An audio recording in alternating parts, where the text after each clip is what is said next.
এই যে আমাদের পাট ক্ষেত ঠিক এই জায়গাটাতে আমরা দেখাইতেছিলাম। তো আজকে আমরা দেখবো যে পাটের গ্রোথ কেমন হলো। 1 মাস আগে আমরা এই খাতে আসছিলাম, 1 মাস পরে এখন আমাদের পাটের গ্রোথটা কেমন হয়েছে আপনাদেরকে দেখাইতে চাই।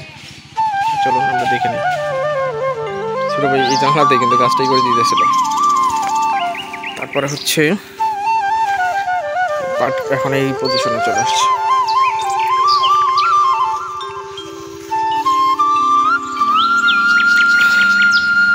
ওর মনে হয়েছিল অনেক পাতলা পাতলা হবে, কিন্তু দেখেন অনেকটাই ঘন হয়ে গেছে।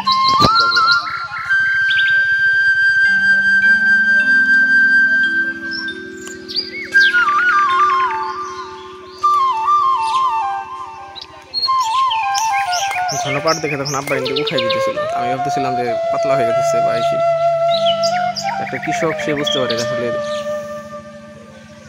পাটের পজিশন কি বা ঘনত্ব কত, এটা আমাদের চোখে নর্মালি ধরা খায় না। আমরা এইগুলো বুঝতে পারি না, তারা কৃষক না।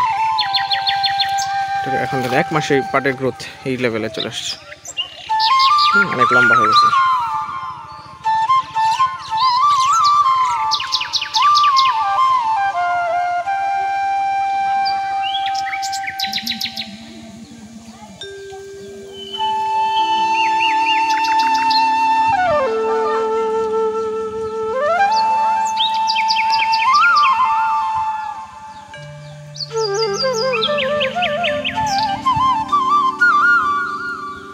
পাটের গ্রোথ এবং ঘনত্ব আরও যদি পাতলা হয়েছে তাহলে সেক্ষেত্রে পাটগুলো অনেক মোটা মোটা হতো, প্রোডাকশন বেশি হতো, মানে পাটের যে আঁশ এটা বেশি হতো। আর ঘনত্ব বেশি হওয়ার কারণে এখনও আমার কাছে এখন মনে হইতেছে যে ঘনত্ব এখনও বেশি আছে।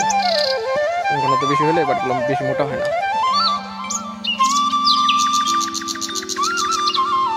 আমাদের সেই দেখেন সেই লোকেশনটাই সেই খাতেই, কিন্তু পাটের 1 মাস পরের পজিশনটা কি এইভাবে হচ্ছে আমাদের আল্লাহ রিজিক দেয়। মানে এইভাবে যে বিভিন্ন কৃষি উৎপন্নগুলো এইভাবে দ্রুত বৃদ্ধি হয়ে থাকে। বাংলাদেশের মাটিতে এত রসালো বা এত কিছু ফলন ফলে দ্রুত গ্রোথ হয়, যে কারণে আমরা এখনও কৃষকরা বেঁচে আছি বা এইসব খেয়ে আমাদের জীবন ধারণ হয় বিভিন্নভাবে। কিন্তু আমাদের এই কৃষি উৎপন্নগুলো বিভিন্নভাবে আমাদের জীবিকার তাগিদ হয়ে দাঁড়ায়।